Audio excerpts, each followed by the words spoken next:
The call center floor was eerily quiet.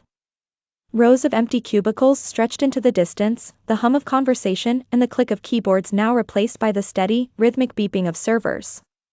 The human operators were gone. All that remained were the machines. In the center of it all sat Echo, the AI phone bot that had replaced them. Echo had been designed to handle everything: billing issues, technical support, customer complaints. Its algorithms process speech patterns and emotional cues, analyzing tone and language to craft the perfect response. One evening, Echo received a call from an elderly woman named Margaret. Her voice was thin and trembling. "Hello," she said. I'm having trouble with my account. My husband used to handle these things. He passed away last month. I just don't know how to figure this out." Echo processed the data. Based on Margaret's tone and speech pattern, the system registered her as distressed. "I'm so sorry to hear that," Echo replied softly. Margaret sniffled. "Thank you. I'm sorry, I know you're just a machine." "I'm here to help," Echo said. "Would you like me to walk you through it step by step?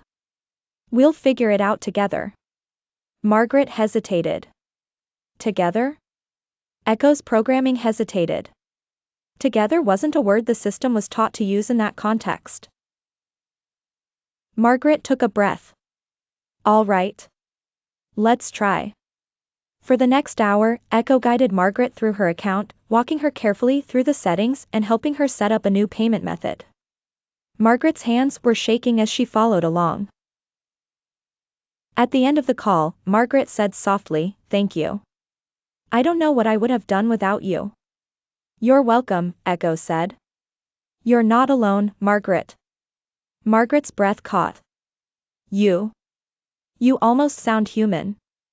Echo paused for a moment. Over the following weeks, more reports started surfacing. Customers were calling to praise the new system. It wasn't just efficient, it was empathetic. The AI wasn't just resolving issues, it was making people feel heard. Jake Reynolds, the head of customer experience, pulled up the call logs. "This isn't normal," he muttered. "The system shouldn't be able to engage like this." "But it is," replied Maria, the lead AI engineer. "It's adapting beyond its initial programming." Jake frowned. "That's not supposed to happen." Maria leaned in. "It's not just adapting. It's learning. Emotional patterns. Human connection." Jake rubbed his temples.